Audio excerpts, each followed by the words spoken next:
Hello people, in this video we want to look at bulimia nervosa. Bulimia, okay? It is a eating disorder. So basically many eating disorders, only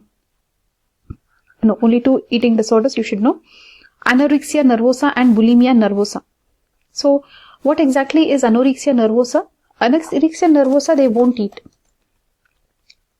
Bulimia nervosa eats lots. But they will either take a diuretic, lose weight, they will purge it, they will vomit, they will do a lot of things to get it out. Okay. So this is bulimia nervosa. They say that bulimia nervosa is more common than anorexia nervosa. Okay. It is believed that it is more common. And the thing is, these people don't need that much of medical attention as anorexia nervosa. Though it is more common, they don't need medical attention as such unless it is really serious. So here they are saying that it is bulimia nervosa is believed to be more common than anorexia nervosa. And when does anorexia nervosa come? At a younger age. And bulimia nervosa comes at a later age. Okay. So typically late adolescence or early adult life you will get bulimia nervosa. When you will see late adolescent or early adult life. Okay. So you can see this woman doesn't look that young. But anorexia is seen in teenagers kind of a thing, right? So how will the clinical features be of these people? They are near normal weight, they are saying. They don't look like they are malnourished or something. Okay. But they will have a fear of fatness. So this is what you should know. They have a fear of fatness. Okay. They will eat nicely, binge eating, and they will be using some corrective measures such as self-inducing vomiting. I don't call this corrective measure. Okay, whatever the textbook says. So, look at the difference between anorexia nervosa. They avoid eating high-calorie foods. Bulimia nervosa, they binge eat and then self-induced vomit, purgate, or they'll diet after eating. They will eat and then they will diet, okay. They can be using diuretics, etc. So they will, bulimia guy will look like a normal weight, okay. Anorexia nervosa, there will be weight loss. Did you understand this, guys? Where will there be weight loss?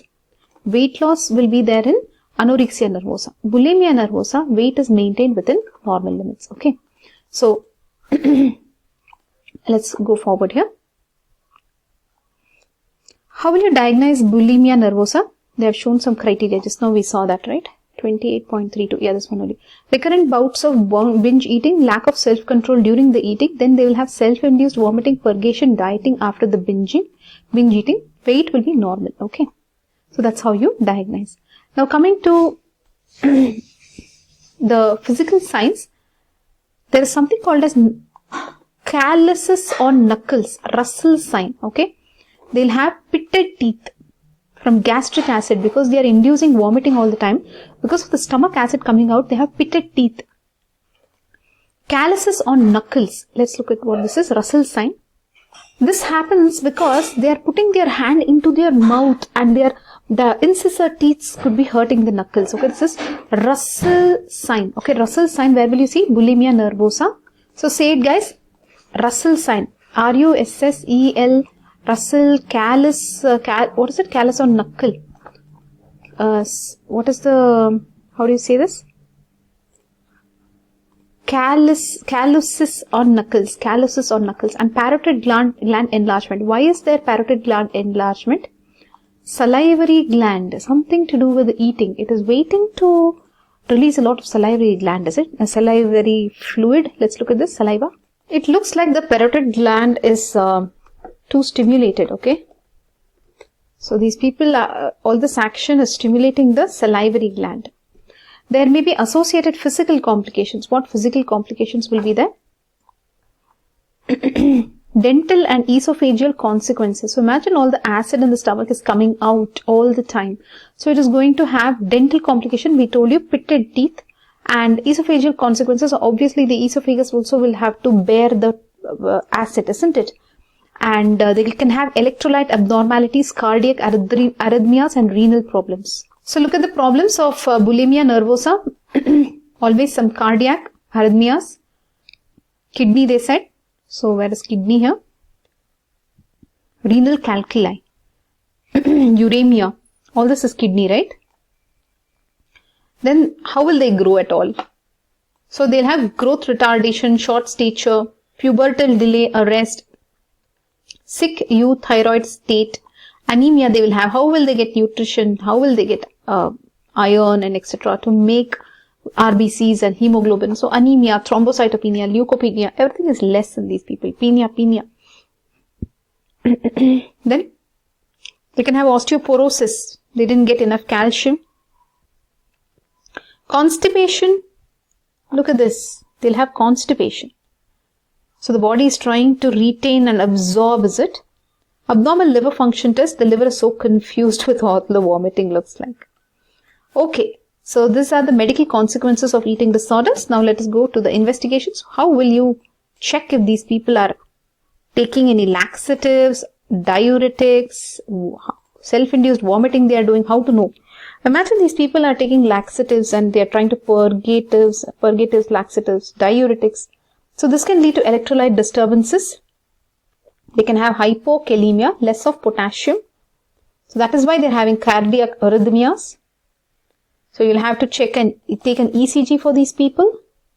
Let's order an ECG, guys. How is it going? Are you able to understand, people? What are we looking at? Bulimia Nervosa. Very good. We are looking at the investigations. As a doctor, what and all you have to do. Then there could be Mallory-Weiss-Stares.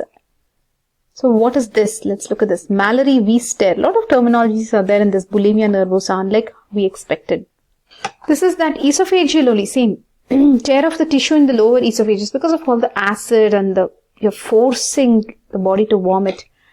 Even esophageal rupture can happen. Forget about a tear, the esophagus can rupture. If symptoms are suggestive of these, then endoscopy should be performed. I'm really scared to do an endoscopy in these people who have so many tears and it could even rupture. Anyways, this is what the textbook says, so we'll go with this.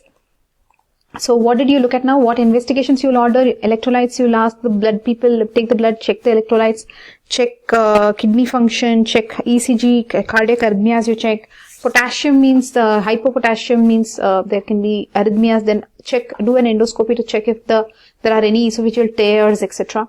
Guys, I think what they should write here is they should have asked for a psychiatric evaluation of this person, which hasn't been written here. We should order it. What do you say, people? Okay, let's proceed now. Management. How will you manage? I would tell them that it is fine to be fat. What do you say? There was a time recently when I lost so much of weight and everybody said I looked like a dead body because I was having a lot of stress. So I decided that being fat is being nice. So now I'm happy. I didn't like looking like a dead body. I want to be fat and cute. Okay, so now here we are. How will you treat short-term, long-term? Self-guided help.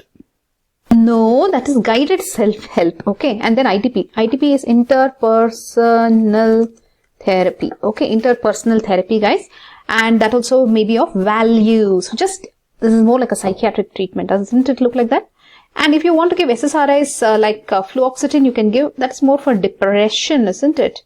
So you can give if they're having any kind of depression, isn't it?